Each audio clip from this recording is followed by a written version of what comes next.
Hello everyone, welcome back to my channel Anu Telugu diaries. ఈరోజు egg pulao చేశాను. ఎలా చేశానో మీతో కూడా షేర్ చేసుకుంటాను రండి. ఫస్ట్ దానికోసం అయితే ఒక కుక్కర్లో ఆయిల్ వేసి, ఆయిల్ వేడయ్యాక ఎగ్స్ కొంచెం ఫ్రై చేసుకోవాలి. సాల్ట్, పసుపు వేసి ఎగ్స్ ఫ్రై అయిన తర్వాత ఆనియన్స్, గ్రీన్ చిల్లీస్ వేసుకోవాలి. తర్వాత కొంచెము దాల్చిన చెక్క, బిర్యానీ మసాలా ఏమేమి వేస్తామో అవన్నీ వేసుకోవాలండి. ఇలాచీ, దాల్చిన చెక్క, లవంగాలు అండ్ బే లీఫ్ అవన్నీ వేసి ఫ్రై చేసుకోవాలి. ఇవి బాగా ఫ్రై అయిన తర్వాత కొద్దిగా అల్లం వెల్లుల్లి పేస్ట్ వేసి పచ్చివాసన పోయే వరకు ఫ్రై చేసుకోవాలి.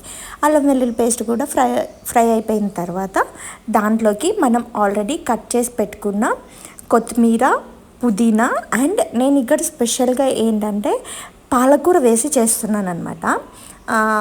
జనరల్గా ఏంటంటే పప్పులో వేసి చేస్తుంటే పిల్లలు అంత ఇష్టంగా తినట్లేదు, అందుకోసం అనేసి ఇలా ట్రై చేశాను. టేస్ట్ మాత్రం చాలా బాగుందన్నమాట. సో పాలకూర, పుదీనా, కొత్తిమీర మూడు కూడా చిన్న చిన్నగా చాలా సన్నగా కట్ చేసేసాను. సో అది కూడా యాడ్ చేశాను అనమాట. యాడ్ చేసిన తర్వాత మూత పెట్టేసి ఒక 5 minutes వదిలేయాలి. అండ్ సాల్ట్ కొంచెం తక్కువే పడుతుంది, ఎందుకంటే మనం ఆల్రెడీ ఇందులో పాలకూర యాడ్ చేసాము, అది కొంచెం సాల్టీగా ఉంటుందన్నమాట. అందుకోసం సాల్ట్ అండ్ వాటర్ కూడా కొంచెం తక్కువే పడతాయి. సో అందులో ఆ కూరలో నుంచి వాటర్ అంతా రిలీజ్ అయిపోయి బాగా ఇలా మంచిగా ఫ్రై అయిపోయిన తర్వాత ఆల్రెడీ ముందుగా కడిగి నానబెట్టి పెట్టుకున్న రైస్ వేసుకున్నాను. 1:2 రేషియోలోనే తీసుకున్నాను వాటర్, ఎందుకంటే నార్మల్ రైస్తోనే ప్రిపేర్ చేస్తున్నాను.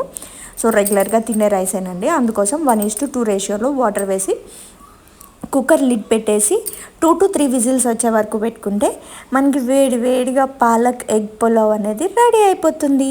సో పాలకూర, ఎవరైనా లీఫీ వెజిటేబుల్స్, పాలకూరనే కాదు ఏదైనా లీఫీ వెజిటేబుల్స్ పిల్లలు ఇష్టంగా తినట్లేదు అంటే కనుక ఇలా పులావ్స్ టైప్లో ట్రై చేసి పెట్టండి. ఇందులో చికెన్ యాడ్ చేసుకోవచ్చు, మటన్ యాడ్ చేసుకోవచ్చు, అదంతా మన ఇష్టం అనమాట. ఇంకా సో టేస్టీ అయిన పాలక్ ఎగ్ పులావ్ అయితే రెడీ అయిపోయింది.